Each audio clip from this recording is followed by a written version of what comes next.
الحمدللہ رب العالمین والصلاۃ والسلام علی سید الانبیاء والمرسلین۔ حضرت عمر فاروق رضی اللہ تعالیٰ عنہ نے کبھی کوئی خواہش نہیں کی۔ ایک دن مچھلی کھانے کو دل چاہا تو اپنے غلام یرکا سے اظہار فرمایا۔ یرکا آپ کا بڑا وفادار غلام تھا۔ ایک دن آپ نے فرمایا، یرکا آج مچھلی کھانے کو دل کرتا ہے، لیکن مسئلہ یہ ہے 8 میل دور جانا پڑے گا دریا کے پاس مچھلی لینے، اور 8 میل واپس آنا پڑے گا مچھلی لے کے۔ پھر آپ نے فرمایا، رہنے دو، کھاتے ہی نہیں۔ ایک چھوٹی سی خواہش کے لیے اپنے آپ کو اتنی مشقت میں ڈالنا اچھا نہیں لگتا کہ 8 میل جانا اور 8 میل واپس آنا صرف میری مچھلی کے لیے۔ چھوڑو یرکا، اگر قریب سے ملتی تو اور بات تھی۔ غلام کہتا ہے، میں کئی سالوں سے آپ کا خادم تھا، لیکن کبھی آپ نے کوئی خواہش کی ہی نہیں تھی، پر آج جب خواہش کی ہے تو میں نے دل میں خیال کیا کہ عمر فاروق نے پہلی مرتبہ خواہش کی اور میں پوری نہ کروں۔ ایسا کیسے ہو سکتا ہے؟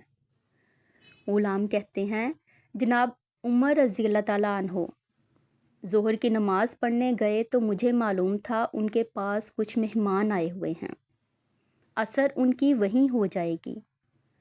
غلام کہتا ہے کہ میں نے حضرت عمر کے پیچھے نماز پڑھی اور 2 رکعت سنت نماز پڑھ کر میں گھوڑے پر بیٹھا۔ عربی نسل کا گھوڑا تھا، دوڑا کر میں دریا پر پہنچ گیا۔ عربی نسل کے گھوڑے کو 8 میل کیا کہتے؟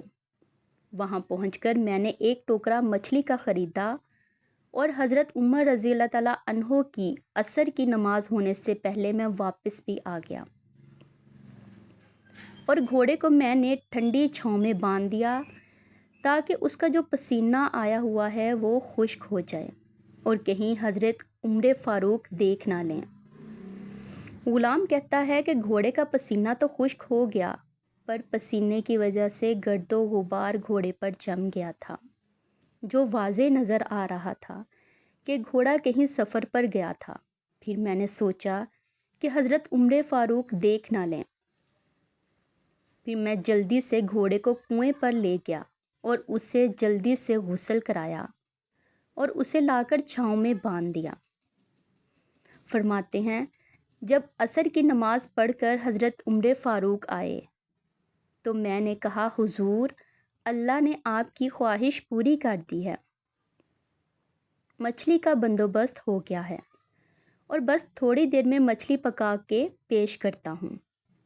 کہتے ہیں، میں نے یہ لفظ کہے تو حضرت عمر فاروق اٹھے اور گھوڑے کے پاس چلے گئے، گھوڑے کی پشت پہ ہاتھ پھیرا، ان کی ٹانگوں پہ ہاتھ پھیرا، اور پھر اس کے کانوں کے پاس گئے اور گھوڑے کا پھر ایک کان اٹھایا اور کہنے لگے، یرکا، تو نے سارا گھوڑا تو دھو دیا، لیکن کانوں کے پیچھے سے پسینہ صاف کرنا تجھے یاد ہی نہیں رہا، اور یہاں تو پانی ڈالنا بھول گیا۔ حضرت عمر رضی اللہ تعالیٰ عنہ گھٹنوں کے بل بیٹھے اور کہنے لگے، او یار یرکا، ادھر آ، تیری وفا میں مجھے کوئی شک نہیں، اور میں کوئی زیادہ نیک آدمی بھی نہیں ہوں، کوئی پرہیزگار بھی نہیں ہوں۔ میں تو دعائیں مانگتا ہوں، اے اللہ میری نیکیاں اور برائیاں برابر کر کے مجھے معاف فرما دے۔ میں نے کوئی زیادہ تقوی اختیار نہیں کیا۔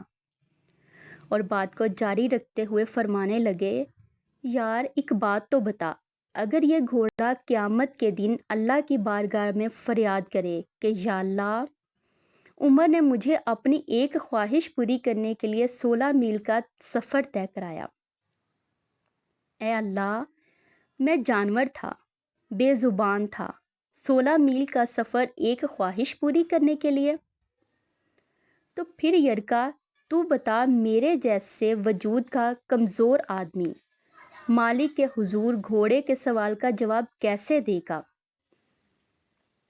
یرکا کہتا ہے، میں اپنے باپ کے فوت ہونے پر اتنا نہیں رویا تھا جتنا آج رویا، میں تڑپ اٹھا۔ حضرت عمر فاروق کہنے لگے، اب اس طرح کر کہ گھوڑے کو تھوڑا چارہ اضافی ڈال دے، اور یہ کہ جو مچھلی لے کر آئے ہو اسے مدینے کے غریب گھروں میں تقسیم کر دو اور انہیں یہ مچھلی دے کر کہنا کہ تیری بخشش کی بھی دعا کریں اور عمر کی معافی کی دعا بھی کریں۔